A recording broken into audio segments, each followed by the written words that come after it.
Charaja Astatara Satasi Srimad His Divine Grace A.C. Bhaktivedanta Swami Srila Prabhupada Ki Gaura Premanandi.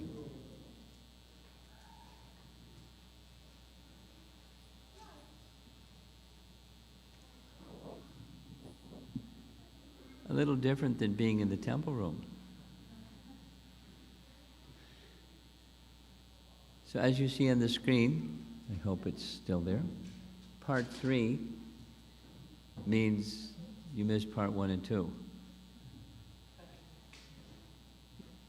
Part 1 was the childhood of Lord Nityananda up to the point where at 12 years of age, a sannyasi had come to Ekachakra, requested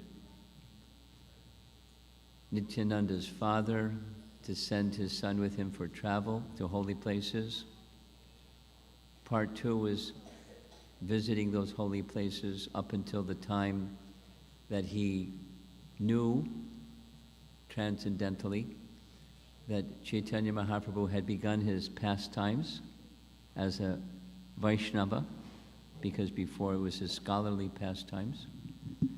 And then Lord Nityananda came from Vrindavan, where he was staying, to Navadvip, where Chaitanya Mahaprabhu was residing, and the activities of how the two, Nityananda Prabhu and Chaitanya Mahaprabhu, had met, and a little bit of their activities while together in Navadvip, Mahaprabhu's accepting of sannyas, Nityananda Prabhu's role in all of that, and their travel to Puri,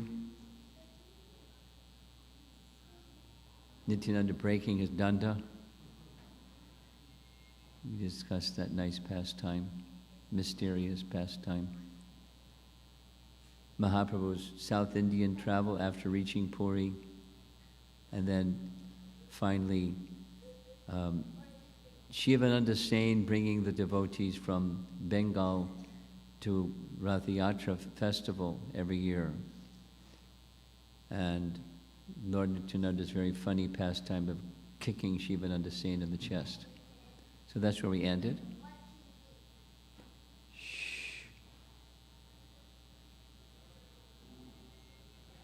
Are you going to perform a drama as one of you as a king or something like that? You're dressed up like you're a king. Are you a king? Are you a quiet king or a noisy king?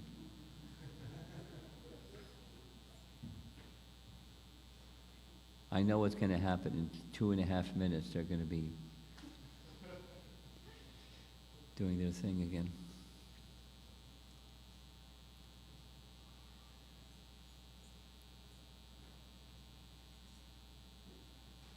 Children in the back, they look very peaceful. Let's see how long that lasts.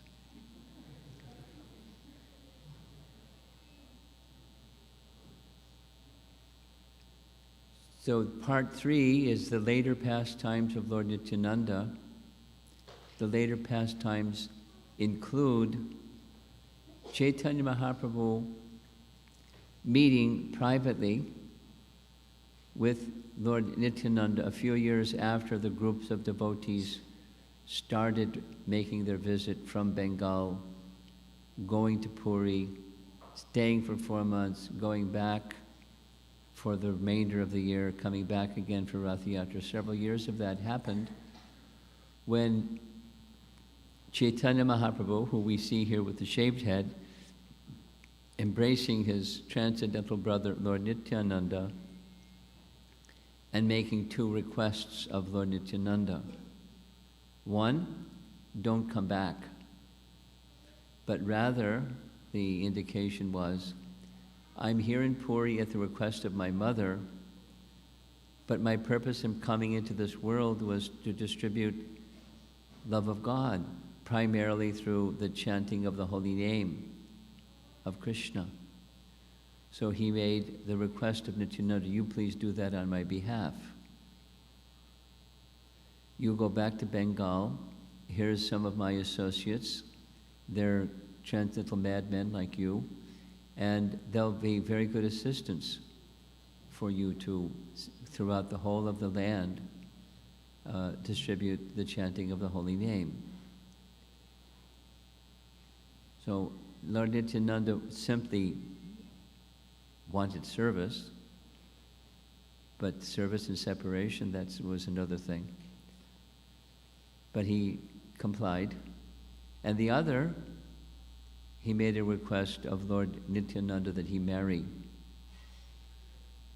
And Lord Nityananda was not so sure about that one. Your main associates, they're all renunciates. Why do you want this? And the answer was, I just see you that way. Meaning, it's a transcendental Leela. So Lord Nityananda accepted those two instructions, and he returned to Bengal, and there's a wonderful description of the madness with which they returned back to Bengal, having kirtan going in a zigzag and all around, having no idea where they were and no idea where they were going, and asking people which way is Bengal, and they would say this way, and then they would say that way, and so forth. And liberating whoever they saw, because they were immersed collectively, individually as well as collectively, in love of God. So it was very effective, Sankirtan party. And after some time, the second instruction was that Lord Nityananda become married. So there's a very nice description of this. Vrindavan Das Thakur has written a book about Lord Nityananda's life, and I want to read something that's directly from that book. Nityananda Chaitamrita. Charitamrita. One day, Lord Nityananda woke up early in the morning, and, taking a servant with him, he went towards Ambika Nagara. We spoke a little bit in the midday session, Ambika Kalna. They're quite the same because the place where Nityananda's wedding is still visible. You can go there and see the place. Very special place.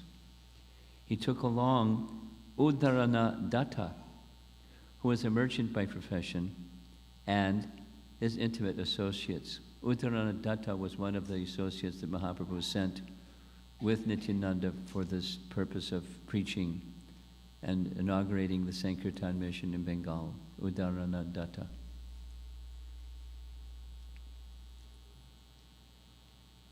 He arrived at the doorstep of Suryadas Pandit. Suryadas Pandit was also named Suryadas Sarakale. Sarakale was just a local title of respect, like we might say sir or in commander. So a leader amongst the Vaishnavas, Sarakale. And that title was given to him by the governor. So the governor was not a Vaishnav, but the governor respected the Vaishnavas, and particularly he respected Suryadas. Suryadas rushed out to greet the Lord. Falling at the feet of Nityananda Prabhu, he offered his obeisances, with folded hands said, "What good fortune." The Lord said, "I've come to you with a purpose. I want to marry. Please give me your daughter's hand." Pretty straightforward. Pandit knew the glories of Nityananda Prabhu, but he forgot everything, bewildered by the Lord's illusory energy. The Brahmana humbly submitted. How is it possible? We first have to consider many points, like caste, stars, and family. Although you are the Supreme Personality of Godhead, Narayana, you are an outcast. And I am a Brahmana. Hearing this reply, Nityananda Prabhu left that place as everyone watched in wonder. Suryadas Pandit felt disappointed and went inside the house. He contemplated, will my dream come true? Oh, Lord Krishna, will it ever happen by the arrangement of providence that Nityananda will become my son-in-law? Pondering over this, he went inside the house. Gathering his relatives, he informed them of the proposal. He said, last night I had a wonderful dream. I saw a wonderful person come to my house sitting on a chariot with a flag. He was huge, like a mighty wrestler. His complexion was golden, and his eyes were reddish. His chariot stopped right in front of my house. He got down from the chariot and smilingly said, is this Panditji's house?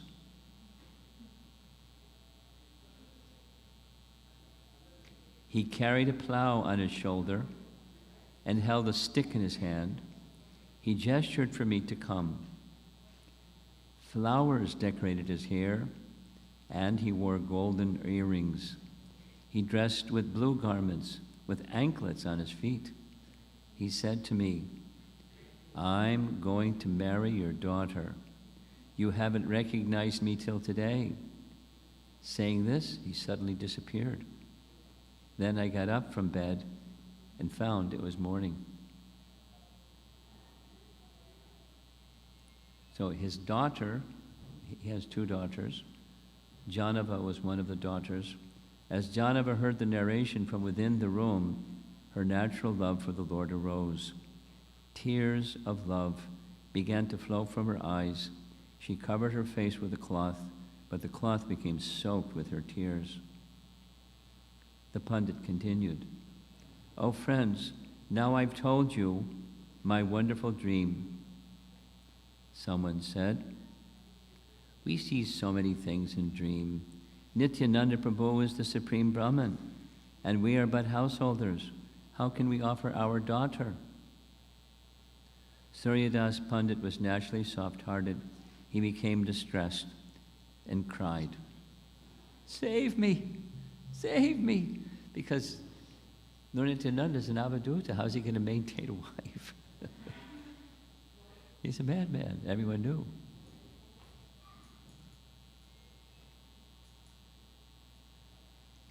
All of a sudden, everyone heard crying inside the house. Something had happened to Janava. They rushed inside and picked up Janava. They put her on the front veranda. She was unconscious and her eyes rolled in their sockets. Her whole body was cold and her face perspired. A doctor came and diagnosed that she had epilepsy. And there was no cure for it. Seldom does a person in such a case survive. He thus treated her, according to the scripture. The doctor said, even after applying proper medication, there's no improvement. Now try to arrange her spiritual rites. Take her to the bank of the Ganges, for she is your eldest daughter.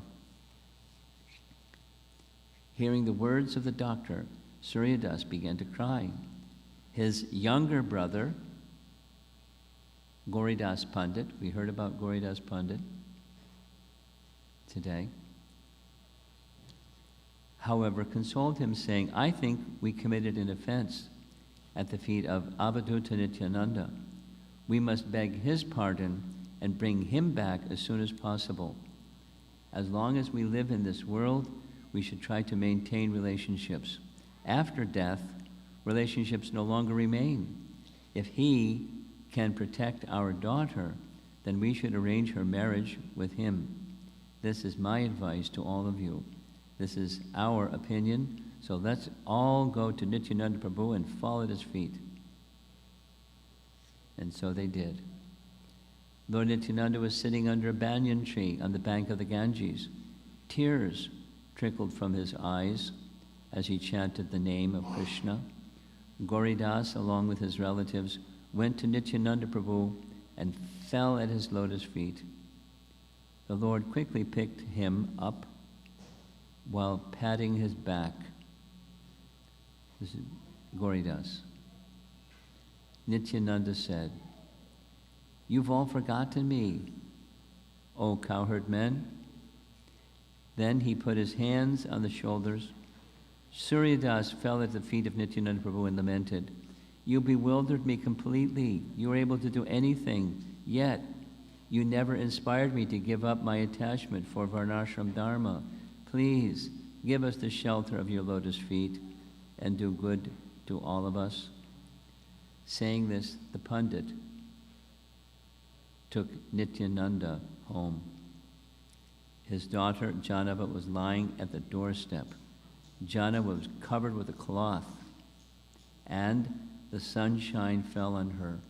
It appeared as if lightning were striking a cloud. Her eyes bulged in their sockets as tears fell incessantly.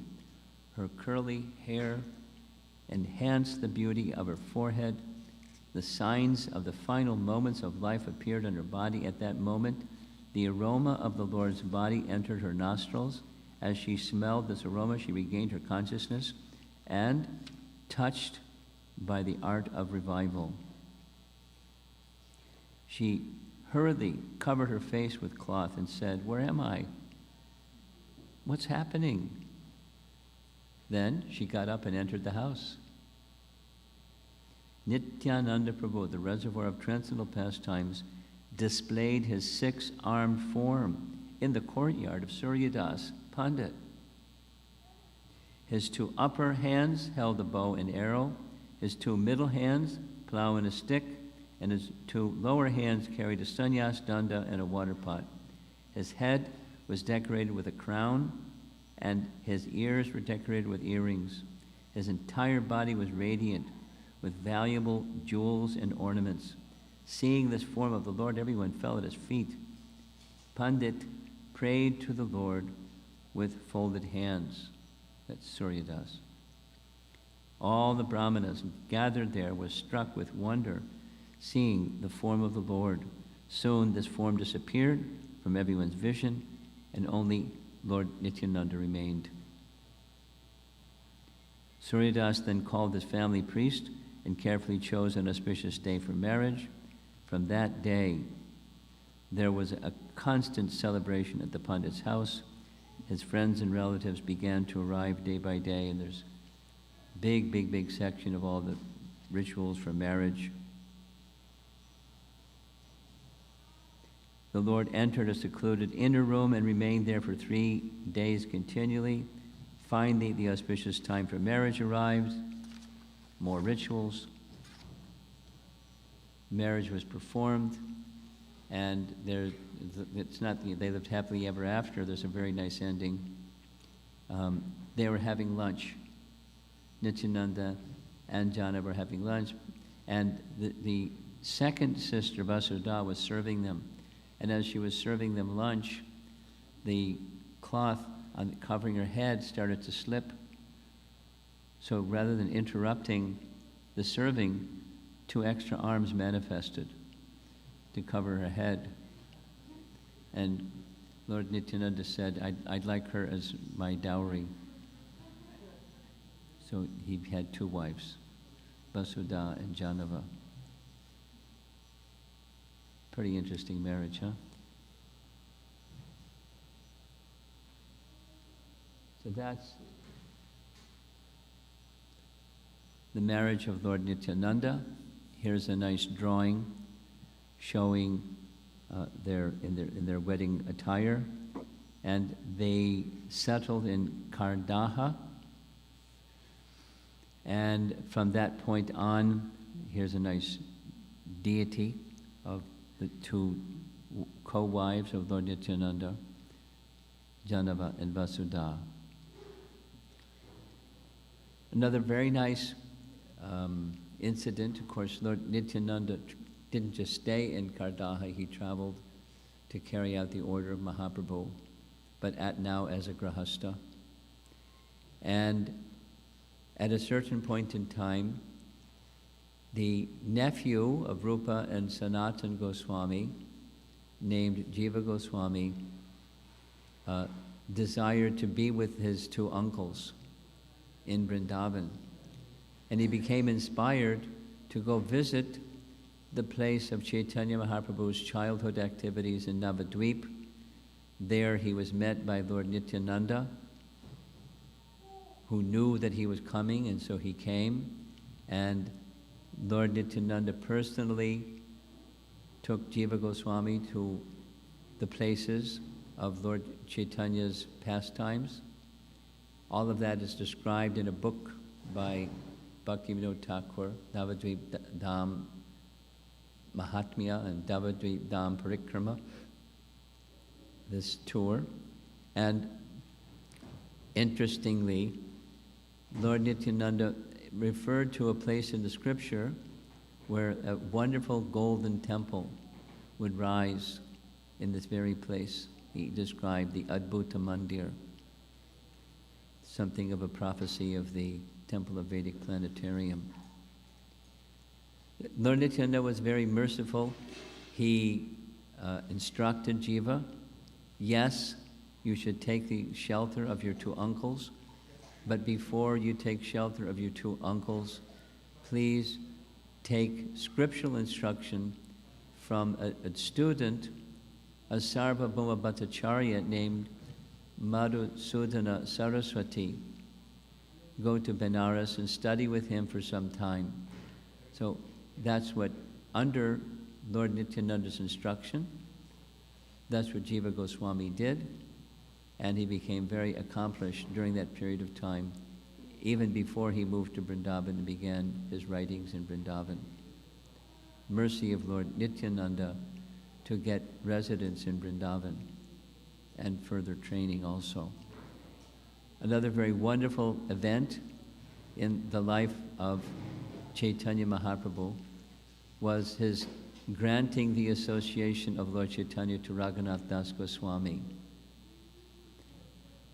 Now, it's a very long description, and I don't think there's time for a long description, but a short description is Raghunath Das Goswami became one of the principal 6 Goswamis, like Jiva Goswami, or like Rupa and Sanatana Goswami, and he achieved their association by first achieving the association of Lord Chaitanya Mahaprabhu, who then arranged for him to go to Vrindavan later. For 16 years, Raghunath Das Goswami stayed with Mahaprabhu in Puri, but to get that association, it was very, very difficult. There are many obstacles, mainly the obstacles of his wealthy family members, and they prevented him in every possible way. And it finally came to his attention, his awareness, that how can I get Lord Chaitanya's association without the mercy of Lord Nityananda? So he went to where Lord Nityananda was, in a place along the bank of the Ganges River, a place called Panihati, in a very celebrated event, like our Atlanta temple's new Panihati Dham, because in Panihati there's an annual festival. And this painting shows Raghunath Das seeing Lord Chaitanya in the center of this large assembly of Vaishnavas, and coming before him, he prostrated himself before Lord Nityananda, who, as you can see in the painting, Lord Nityananda put his foot on his head. Nitai Pada Kamala. So far we've sung Nitai Pada Kamala by Narottam Das Thakur in the 2 previous sessions. There's another song coming up before we end this evening. So in short, by the mercy of Lord Nityananda, he gave Raghunath Das a punishment. And his punishment was to feed the Vaishnavas. By the way, that's an honor. But he said it as a punishment. You kept yourself far from me. You're trying to hide yourself from me. I'm going to punish you. You have to feed all the Vaishnavas. So, the Chitta Dahi festival at Panihati and he arranged all the prasadam, and everyone was fed sumptuously. So many people, they couldn't even stand by the side of the river, and so some were half immersed in the river as they were eating their prasadam. Kirtan was so ecstatic that even for the vision of Raghunath Das, Chaitanya Mahaprabhu came and danced, and the two Prabhus, Mahaprabhu and Nityananda Prabhu, they were feeding each other the two kinds of chipped rice. It was a very ecstatic event.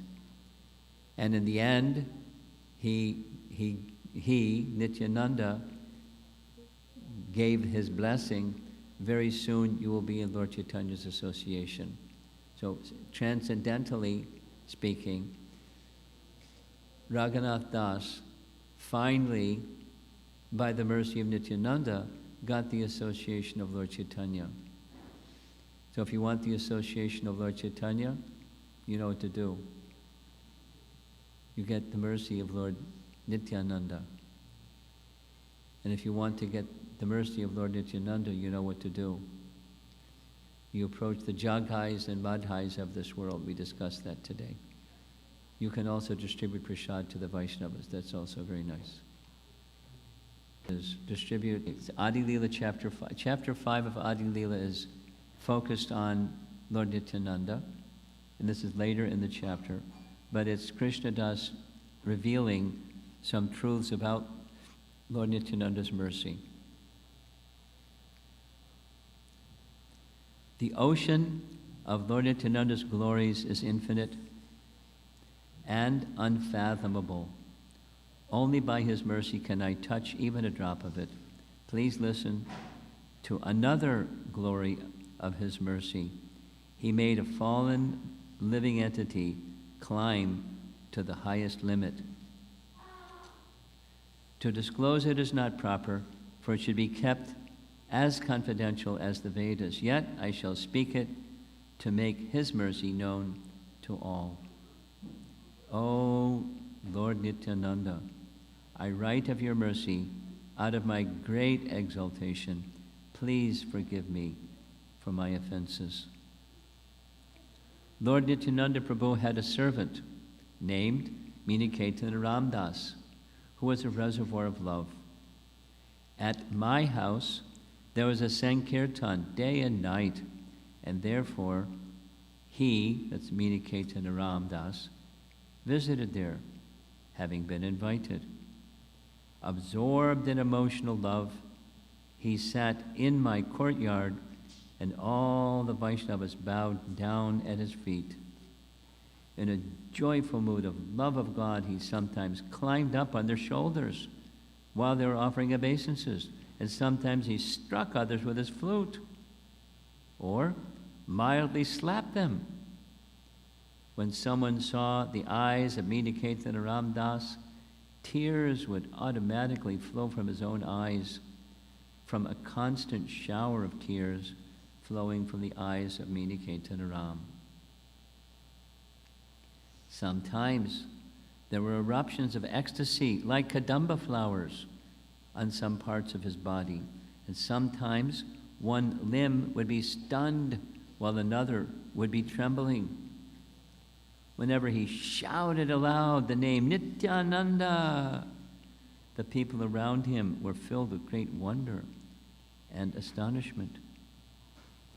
One respectable Brahmana named Sri Gunarnava Mishra was serving the deity. When Miniketana was seated in the yard, this Brahmana did not offer him respect.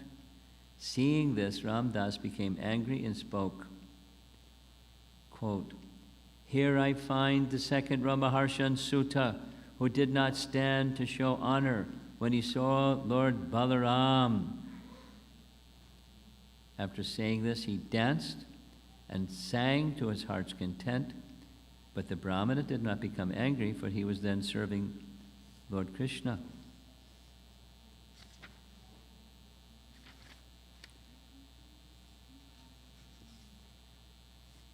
At the end of the festival, Miniketan Ram Ram Das went away, offering his blessings to everyone. At that time, he, meaning Chaitanya Ram Das, had some controversy with my brother.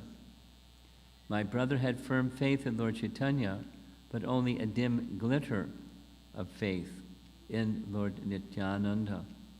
Knowing this, Sri Ram Das felt unhappy in his mind. I rebuked my brother as follows. These two brothers, I told him, are like one body. They are identical manifestations. If you do not believe in Lord Nityananda, you will fall down. If you have faith in one but disrespect the other, your logic is like the logic of half a hen. It would be better if you were an atheist by slighting both brothers than a hypocrite by believing in one and slighting the other. Thus, Sri Ram Das broke his flute in anger and went away. At that time, my brother fell down. I have thus described the power of the servants of Lord Nityananda.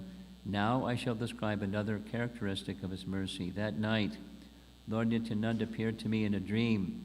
That's this painting. Because of my good quality of chastising my brother. In the village of Jamatapur, near Naihati, Lord Nityananda appeared to me in a dream. I fell at his feet, offering my obeisances, and then he placed his own lotus feet on my head. Arise, get up, he told me again and again. Upon rising, I was greatly astonished to see his beauty. He had glossy, blackish complexion, and his tall, strong, heroic stature made him look like Cupid himself. He had beautifully formed hands, arms, and legs, and eyes like lotus flowers. He wore a silk cloth with a silk turban on his head. He wore golden earrings on his ears, and golden armlets and bangles. He wore tinkling anklets on his feet, and a garland of flowers around his neck. His body was anointed with sandalwood pulp, and he was nicely decorated with tilak. His movements surpassed those of a maddened elephant. His face was more beautiful than millions upon millions of moons, and his teeth were like pomegranate seeds because of his chewing betel. His body moved to and fro, right and left, for he was absorbed in ecstasy. He chanted, Krishna, Krishna, in a deep voice. His red stick moving in his hand, he seemed like a maddened lion. All around the four sides of his feet were bumblebees. His devotees, dressed like cowherd boys, surrounded his feet like so many bees and also chanted, Krishna, Krishna, absorbed in ecstatic love. Some of them played horns and flutes. Others danced and sang. Some of them offered betel nuts, and others waved chamara fans about him. Thus I saw such opulence in Lord Nityananda Swarup. His wonderful form, qualities, and pastimes are all transcendental. I was overwhelmed with transcendental ecstasy, not knowing anything else. Then Lord Nityananda smiled and spoke to me as follows. Oh, my dear Krishnadas, do not be afraid. Go to Vrindavan, for there you will attain all things. After saying this, he directed me towards Vrindavan by waving his hand. That's what was shown in the picture. Then he disappeared with his associates. I fainted and fell to the ground. My dream broke, and when I regained consciousness, I saw that morning had come. I thought about what I had seen and heard and concluded the Lord had ordered me to proceed to Vrindavan at once. That very second, I started for Vrindavan, and by His mercy, I reached there in great happiness.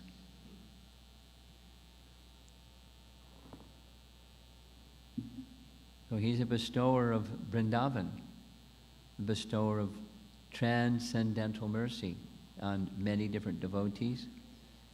Oh, my dear Krishna Das, do not be afraid. Go to Vrindavan, for there you will attain all things. We're nearing an end. There's one song written by Bhaktivinoda Thakur where he describes the marketplace of the holy name, where Lord Nityananda was ordered by Chaitanya Mahaprabhu in the song to set up marketplace in Nadia and distribute the holy name for the proper price. What's the proper price? Faith. Faith. So this is found in a song by Bhaktivinoda Thakur, the song of the broker. Dalaler Gita. In the two previous sessions, parts 1 and 2, we sang together Nitai Pada Kamala, a song by Narottam Das Thakur about the lotus feet of Lord Nityananda, whose lotus feet are more soothing and cooling than millions of moons. Here's the first line and the translation. I'm going to read the translation. The lotus feet of Lord Nityananda are a shelter where one will get the soothing moonlight of not only of one, but of millions of moons. If the world wants to have real peace, it should take shelter of Lord Nityananda. Unless one takes shelter under the shade of lotus feet of Lord Nityananda, it'll be very difficult for him to approach Radha Krishna. If one actually wants to enter into the dancing party of Radha Krishna, he must firmly catch hold of the lotus feet of Lord Nityananda. Here's the dancing party of Radha and Krishna. Many other Vaishnavas have written about him. One nice Vaishnava poet, Lochan Das Thakur, Nitai Gunamani Amar. My Lord Nitai is the jewel of all transcendental qualities. And part of the song reads, it is said that Srila Nityananda Prabhu is more merciful and magnanimous, more munificent than Sriman Gauranga Mahaprabhu. Now, how can it be more munificent than the most munificent? You can figure that one out. Now, there's a recording, and if technology works, we'll be able to hear the recording. It's a little video recording of a song about Nityananda by Vrindavan Das Thakur. It's Nityanandastaka. And I'm going to cross my fingers and hope technology works. I have an amplifier.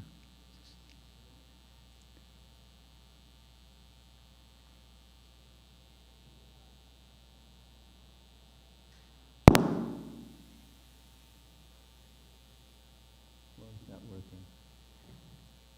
I know, let me try something.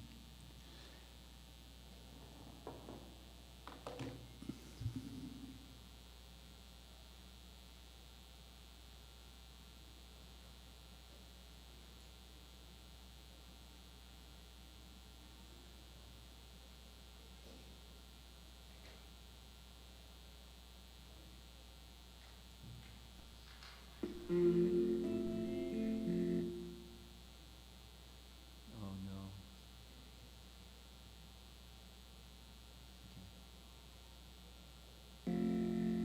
Sarachandra Bhrantim Sphuradamalakantim Gajagatim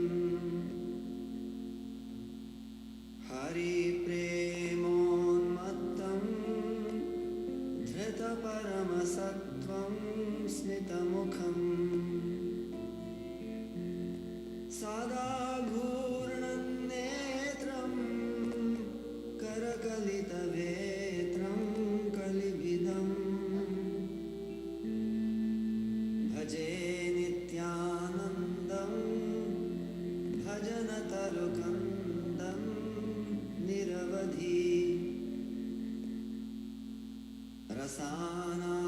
रसानामागारम् स्वजनगणसर्वस्वमतुलम् तदीयैकप्राण प्रमितवसुधा जाह्नवपतिम् सदा प्रेमोन्मादम् परमविदितं मन्दमनसाम् भजे नित्यानन्दं भजनतरुकन्दं निरवधि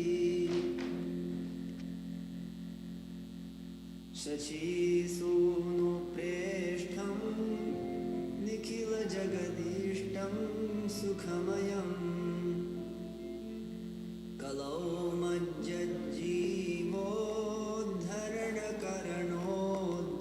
मज्जज्जीवोद्धरणकरणोद्दामकरुणम्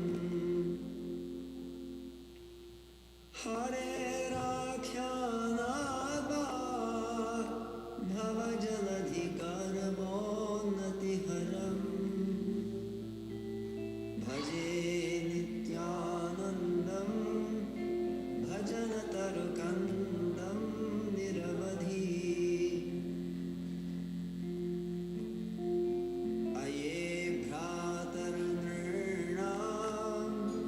कलिकलुषिणां किं नु भविता तथा प्रायश्चित्तं रचय यदनायासतैमे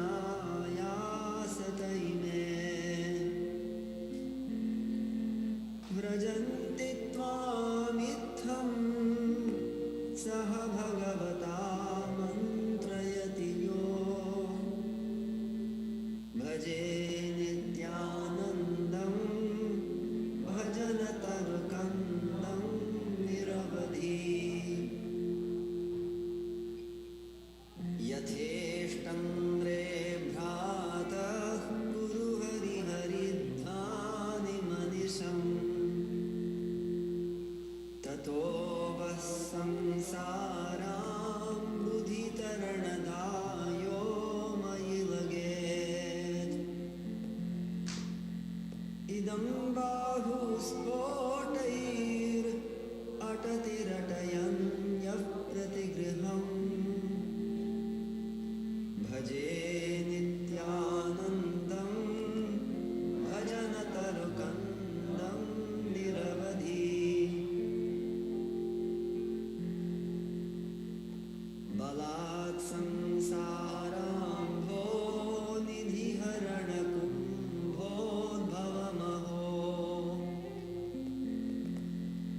सतां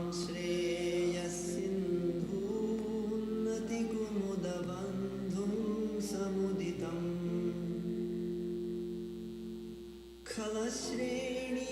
खलश्रेणीस्फूर्जत् तिमिरहरसूर्यप्रभमहम् भजे नित्यानन्दं भजनतरुकन्दं निरवधि नटन्तं गायन्तं हरिमनुवदन्तं पथि पथि व्रजन्तं पश्यन्तं स्वमपि न दयन्तं जनगणम् प्रकुर्वन्तं सन्तं सकरुणदृगन्तं प्रकलनात् भजे नित्यानन्दं भजनतरुकन्दं निरवधि सुबिभ्राणं भ्रातु करसरसिजं कोमलतरम् मिथो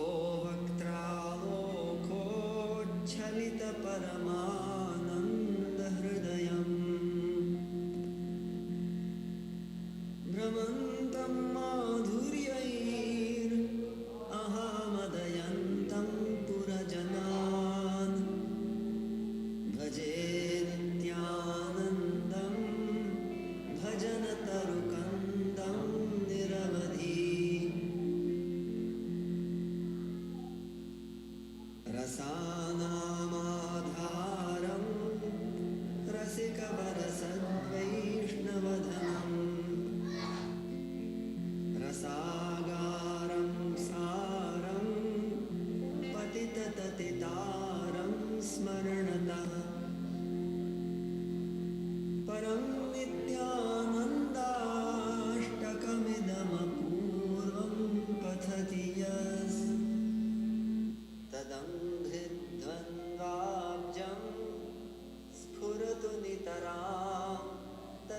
हृदये तदङ्घ्रित्वं वाक्यं स्फुरतु नितरां तस्य हृदये.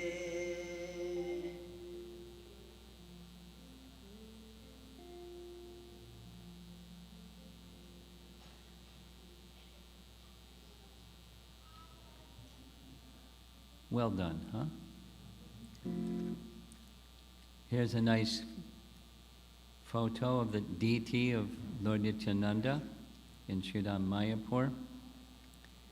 And I recently heard a recording of Srila Prabhupada speaking on the occasion of Chaitanya Mahaprabhu's appearance day in Caracas, Venezuela, 1975. Prabhupada with tears in his eyes, seeing the deities on the altar. They're not large deities, but he was having some transcendental emotion that these two lords, Nityananda and Mahaprabhu, came all the way to Caracas, Venezuela to give their association. You are very fortunate. These two Prabhus, Chaitanya Mahaprabhu and Nityananda Prabhu, are present with us tonight. So Srila Prabhupada's life was dedicated, like Lord Nityananda's life was dedicated to the order given to him by Chaitanya Mahaprabhu to deliver the pure holy name to everyone far and wide. And he fulfilled that order. And those who are assisting Lord Nityananda in fulfilling that order, like Srila Prabhupada did, or in that same manner as Prabhupada did, become dear to Lord Nityananda. And by becoming dear to Lord Nityananda, you can become dear to Lord Chaitanya. You become dear to Lord Chaitanya, you can become dear to Srimati Radharani and dear to Radha Krishna. So that's our evening together at Devasadan Mandir on the glories of Nityananda Ram. Shri Nityananda Ram ki jai. Jai. Any discussion? Do we have time for that?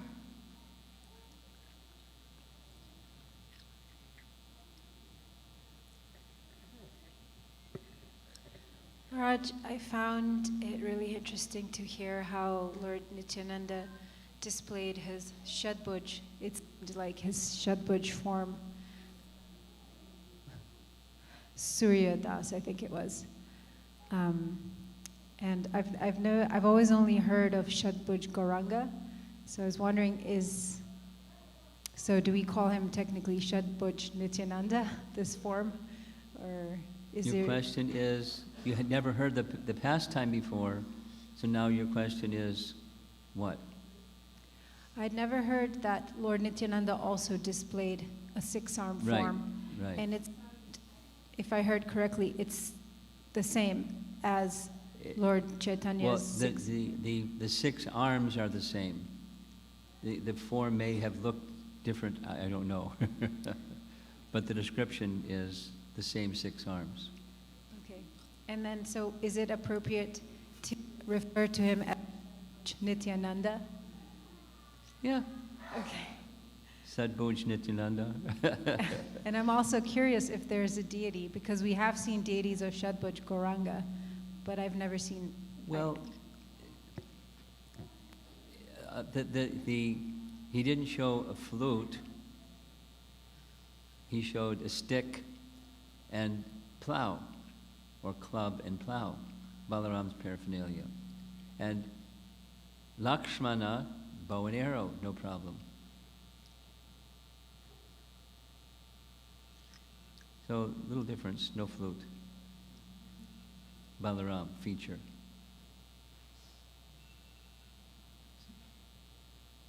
It's tattva-wise, it's the same principle. This Lord is that Lord is that Lord, and he revealed that feature.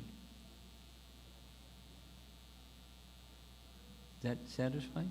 Yes, I was just really surprised and curious. Yeah, so I was surprised thought it was too. nice. Yeah, it's nice. He's full of surprises.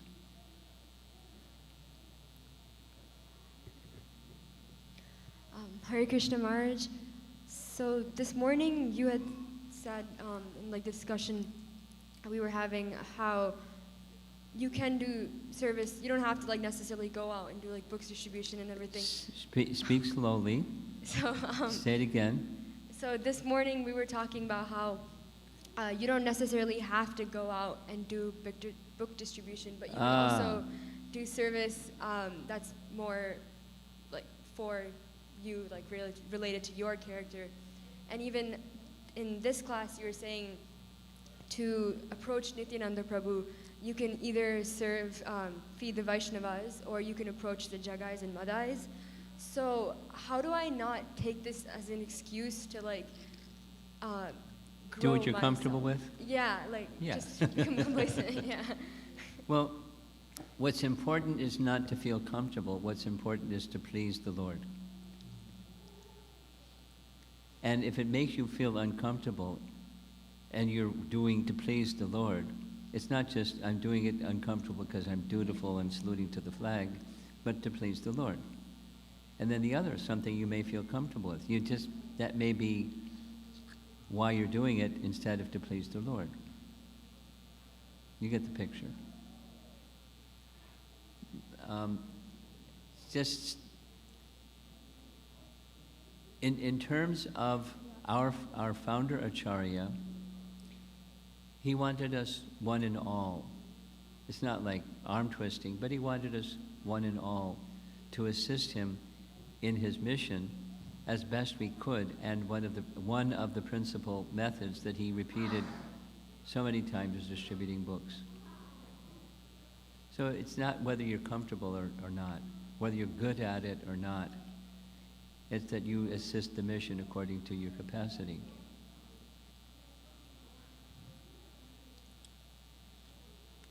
I'll share something since you're bringing this up now for a second time. When I first began book distribution, I was really uncomfortable.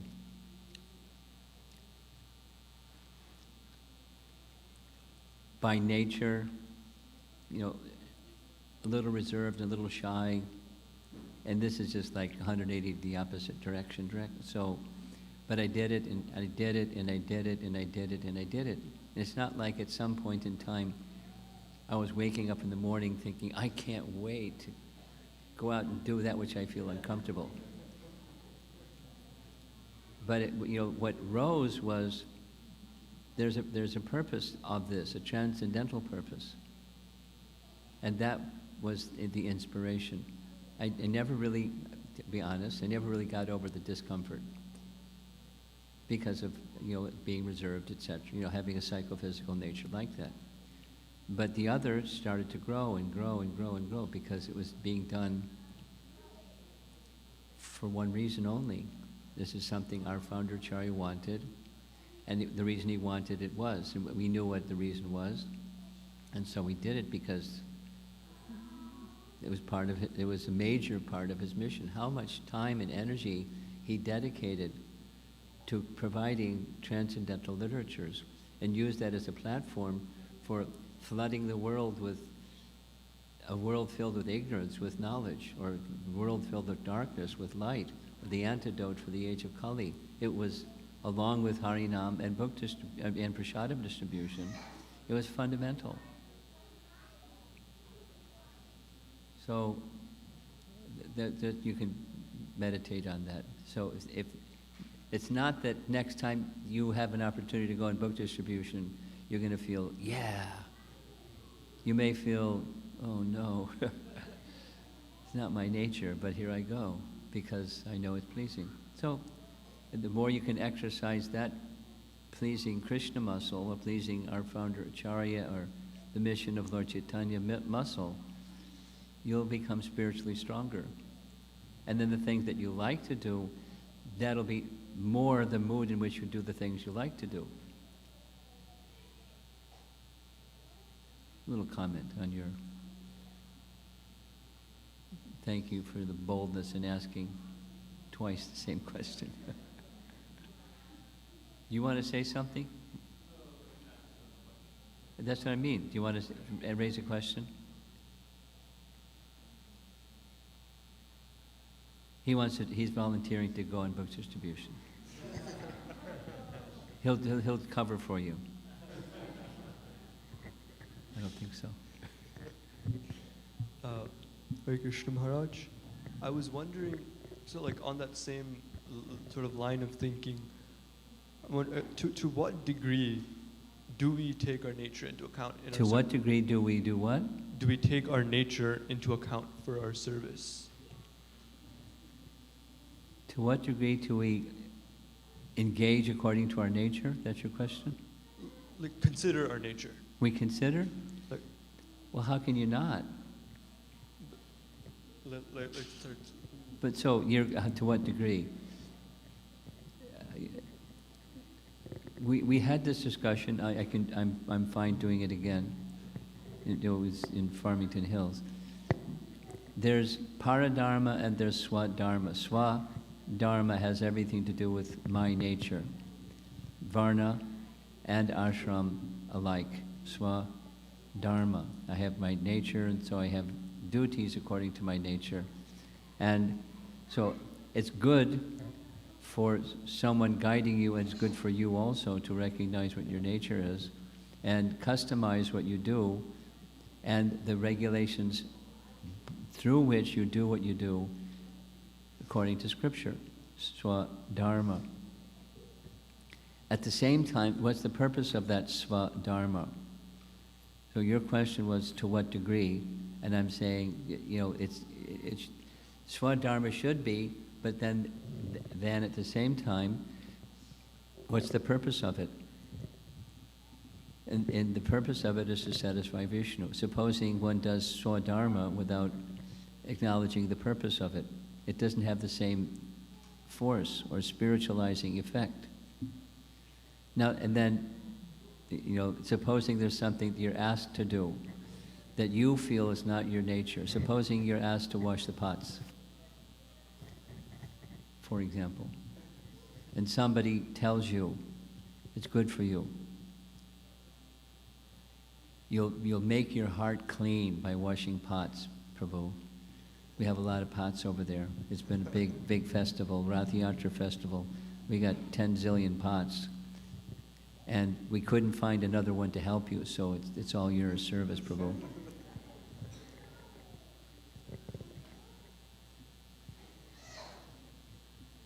There could be other reasons besides it's not my nature. It could be some other reasons or additional reasons.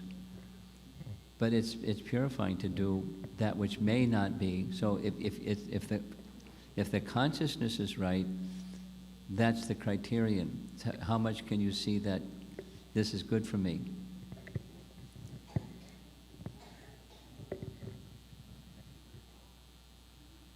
And then comes, some higher authority and being submissive to some higher authority. Our children are restless, huh? I'm tempted to. I'm going to tell a little personal story. Once upon a time, I was a new devotee. 53 years ago, I was a new devotee. And I went straight from college to the Boston Temple in my little Volkswagen Bug. And I drove all the way from Buffalo to Boston. It was a longer drive than from Chicago to Detroit. It's a long drive. And I went on a Sunday. I got there just in time for the Sunday feast. And a devotee greeted me at the door, because I had visited there before, said, "Oh, you're just in time. Can you wash pots?" And I didn't say it, but I was, I just got here and I'm really hungry. Can I take some prasadam? I didn't say it. I was just, trying to be compliant. And so I spent the evening washing pots. The next morning, again, I got some prasadam after I finished the pots. The next morning, same person came to me, I guess temple commander, put his arm around me and said, "We don't have a pot washer. can you wash pots every day? You did such a nice job. We really need a pot washer. And, you know, I was a smart aleck college kid. You know, the kind. And I didn't say it, but I was thinking, what? You know, I'm a dean's list pre-med student. You want me to go wash pots? There's some, the other more suited to my nature kind of service than washing pots, Prabhu. I didn't say it though, I just washed pots. It's a little detail, but the pot sink was right at the bottom of the ashram stairs, and everyone would come by and pat me on the back and say, you're doing such a nice job, Prabhu. And I was smart-aleckly thinking, oh yeah? Well, why don't you come and stand next to me? And then another Prabhu said, when you wash pots, Prabhupada said you wash your heart. So I was thinking, okay, come wash your heart with me. I didn't say it, but you know, I was a sarcastic college kid. So, you know, they didn't change my service. And then every day, at the same time, the temple brahmacharis would go out on Sankirtan. They go out in the van, do Harinam Sankirtan and distribute magazines, and that's what I wanted to do. But I had to stay and wash pots. Then I was told, Prabhupada said, this is my third Prabhupada said, Prabhupada said, you should clean the pots so carefully you can see your face in the bottom of the pot. And I don't know if they meant like the part where the cooking goes is the bottom of the pot, but I thought they meant the other part. Because in those days we didn't have money, so we bought used pots, and they were the flats that had black soot caked on the bottom. So I took it to heart, said, okay, if I'm going to wash pots, I'm not just going to be a grumpy college kid. I'm going to do what Prabhupada said. And I gave my heart to cleaning the pots, where the fire goes, to the point where you could see your face in the bottom of every pot. It took a month. And someone came and tapped me on the shoulder and said, guess what, we got another pot washer. Would you like to come on Sankirtan? When I had given my heart to that instruction, it was, you know, through the medium of the temple commander, I guess, but this is from Prabhupada. My heart became cleansed. Like Prabhupada said, one's heart will become cleansed by cleansing the pot. And when that other instruction was, the service changed because mission accomplished. I had given up this smart aleck, you know, smarty pants college kids thing, thinking I'm so smart and I'm this and I'm that, and don't they understand what I can do? It was gone, at least for a while. It was effective. So that's another, if there's some instruction, with faith in the instructor and the source of the instruction, meaning our founder Acharya, you take it to heart. And there's transformation of heart, change of heart. So your question was, to what degree should we take into consideration our likes? I'm giving you a colorful answer. Anything in the back besides our children that are restless? Okay, looks like we're done. Who's our MC and is going to close up?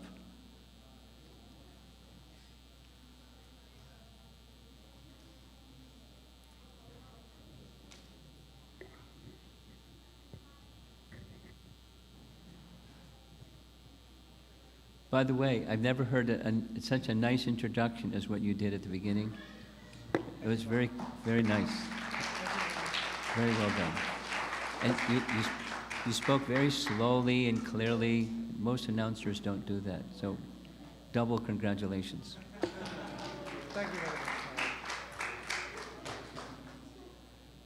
One thing, a few years ago when I was given Brahman initiation, Jagadguru Prabhu took me on the altar, and then towards the end he told me that he offers a prayer, very special prayer to Sri Sri Radha Kunja Bihari, and that prayer stuck with me. he said just as he's about to get off the altar, he prays to Radha Kunjubihari, please let me serve you one more time. And then the next time he goes on the altar, he finishes his service, he offers the same prayer. So in that same spirit, I would like to submit His Holiness Romapada Swami Maharaj and say, please visit us one more time. Thank you, Maharaj. Once again, we are very grateful and humbled by everything you have done for not only our temple, but the mission here in North America. As I was saying earlier in my announcement, Malati Prabhu was expressing her gratitude in very profound ways, and we feel the same way about what you have done for the communities here in Michigan. And we hope and pray that you may be bestowed with a long life and a healthy life, so you can come here and continue to inspire us in the years to come. Thank you very much, Maharaj, and we look forward to seeing you again the next time. Hare Krishna.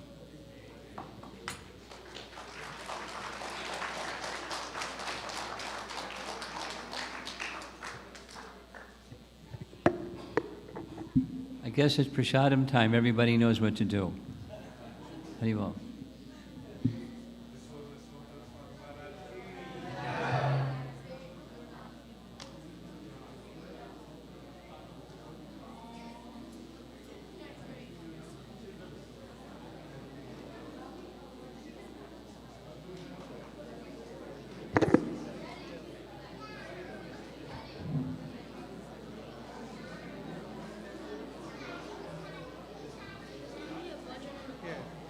Yeah, Hare Krishna. Can I have your attention? So Maharaj will also be giving Srimad Bhagavatam every morning at Rasamrita Prabhu's house. So the flyer has all the details. If you're not on our mailing list, please come see one of us. We will share the details with you. And Maharaj is also giving some classes in the evenings, Monday through Thursday. Once again, the flyer has been shared with everybody in our WhatsApp groups, but if you're not a part of our groups and have not received the notification, please come see one of us and we'll be happy to share the details with you. Also, now we will have a drama performance and bhajans performed by the kids of Sri Devasadan Mandir. So please stay and enjoy the cultural programs. Thank you very much.